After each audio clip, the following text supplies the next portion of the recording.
Welcome everybody to another episode of Command Combat Battle Reports. Today we will be playing the game I invented, Command Combat Civil War. The Confederate commander will be Floyd, and he's inside the fort, and the Union commander will be Grant. His forces are surrounding it. The Confederate player is chosen to have his forces mainly on the left flank, which will be the right of the screen. He has to break out and get off of the board. He loses if he takes 3 brigades as casualties. The Union side, meanwhile, is set up based on the scenario, so they are spread out throughout the whole area, and they break if they lose 7 brigades. They have to keep the Confederates from breaking off the table. The beginning of the battle will be a bombardment from the Confederate side, which they will do with all of their artillery lined up on the left flank over there. Let's see how it works out. The bombardment just slaughters the Union right flank, which is under the command of McClernand, the Union's worst general in this particular battle.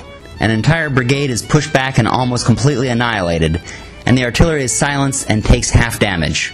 Some of them also fired further down and damaged another brigade and an artillery piece. It's a great start for the Confederates. Meanwhile, further down the line, they've taken a few pot shots and damaged the morale of the division under Lew Wallace. Now on to the first turn.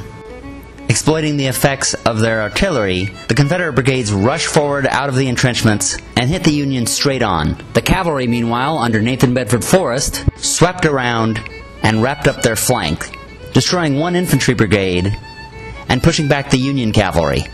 That Union division is terribly shaken, especially since their commander has very little in the way of leadership points to boost their morale.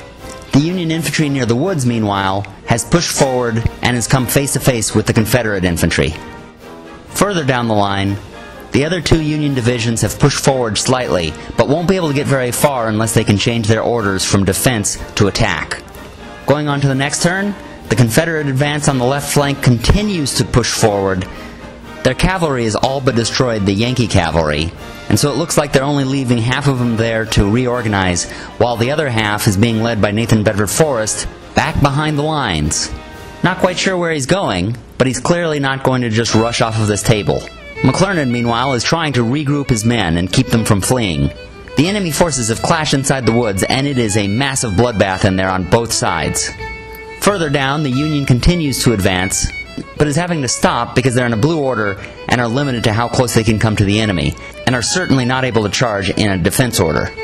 Unless one of the division commanders can change himself to an attack order, or Grant comes onto this table soon, they might be sitting ducks out there. On to the next turn, the Union right flank is just completely broken. They are on the run.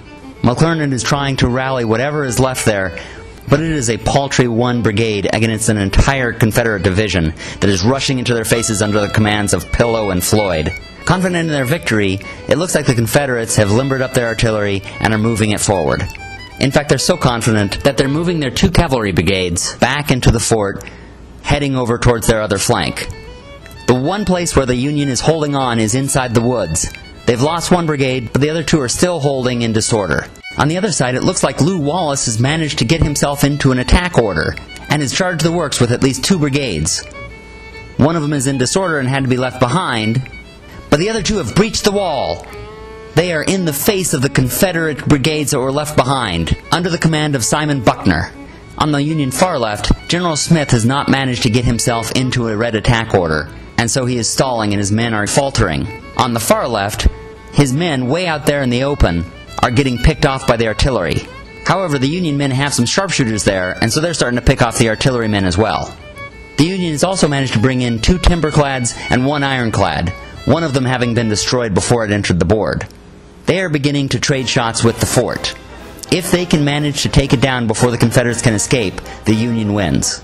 On to the next turn, and the Union right flank has now completely crumbled. They are in total retreat, and McClernand has been killed. It's not really a big loss to the Union, but there is nothing in the way of the Confederates escaping that side of the board. The Confederates have also almost completely annihilated the Federals inside of the woods, and only 1 Union brigade remains, which is green and in disorder. The Confederate cavalry continues to run over to the other side, but you can see that timberclad has fired at them and actually taken one of them out. They now might have some trouble getting across the fort with Union ships in their rear. The ironclad has remained behind and is continuing to trade shots with the fort. The Union breakthrough has stalled a little bit. However, those outside of it have reorganized and are ready to rush in.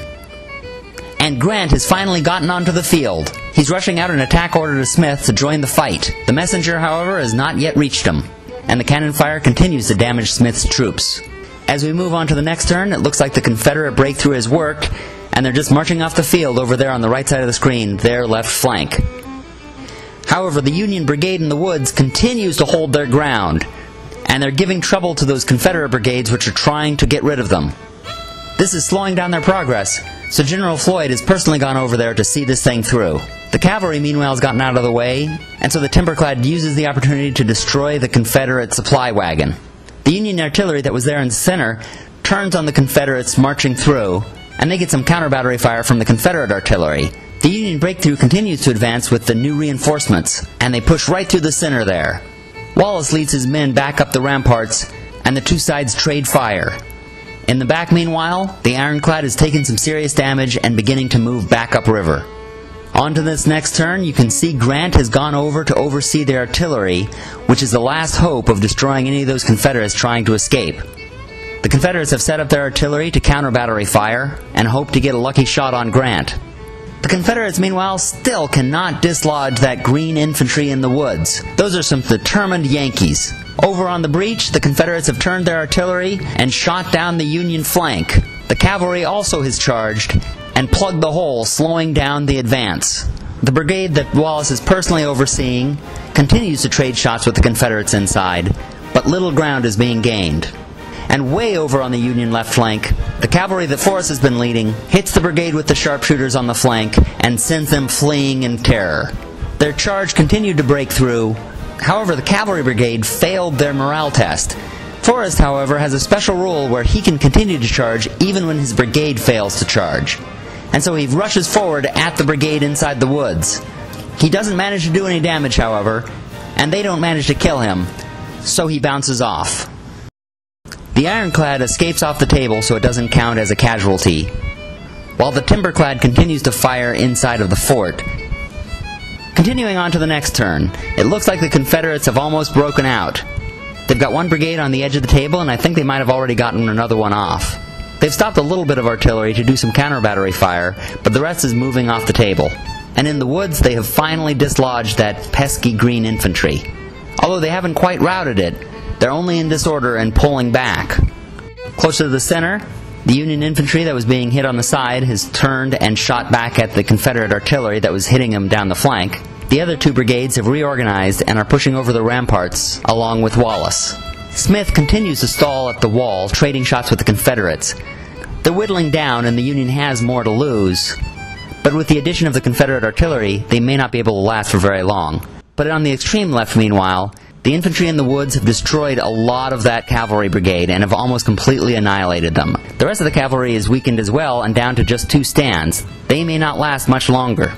And now on to the 8th turn. With a free path off the board, the Confederate artillery is making their escape. A lot of the infantry has already gotten off. Some of the artillery has been left behind to continue firing, along with the infantry in the woods, which comes out to fire at the Yankee artillery, taking out one of the guns and nearly routing the other. Grant, meanwhile, is organizing whatever resistance he can. Wallace and Smith continue their push towards the fort, and they manage to kill off one brigade of infantry in the center.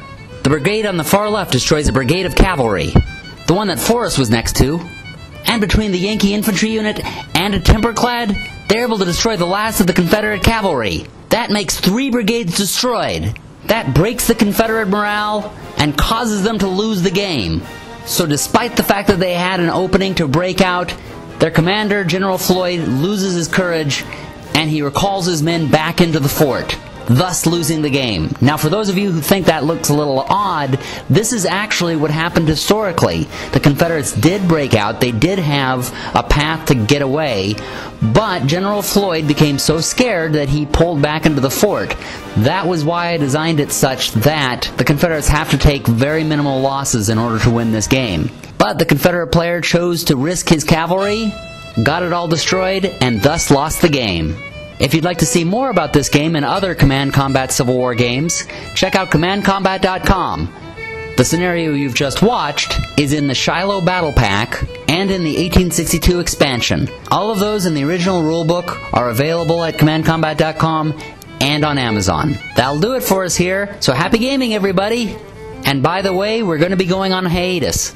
Not because I don't have enough games, I have a lot of them on backlog, but unfortunately I've gotten behind on the editing, as you may have noticed because this particular episode came out late.